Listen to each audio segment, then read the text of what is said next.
He'll always be a cheater. Is he? Or is the situation that he's in or was in dictated that and it moved his behavior patterns? And again, we're not saying don't take accountable and he can't be accountable for his actions. And because she cheated, is she a cheater, or is this a character flaw, or is this a particular situation that facilitated this behavior? And we don't know, because every situation is unique. That's one of those things of grace too. We love to group everybody into this same little barrel as if all human behavior is the same, as if all humans do the same thing. No, we don't. See, that's the hypocrisy too. Is we love to say that all humans are unique. But when we do things, we act as if this is something that everybody does, and it's not. A lot of people make that mistake of assuming that everybody thinks like you think. Everybody's decision-making process is like your decision-making process.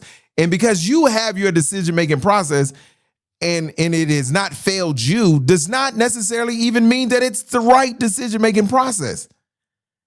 That one of the hardest things I think to do is to talk to someone who has not necessarily had a bad life, who has not necessarily had a whole bunch of valleys in life, and tell them how they're moving is wrong. Because they can point to their life and say, how can you tell me I'm wrong when I'm not, all of these bad things in life have never happened to me. I make decent money. My kids don't get in trouble. And it's hard to tell them how they get down is wrong, because they can point to life's quote unquote successes.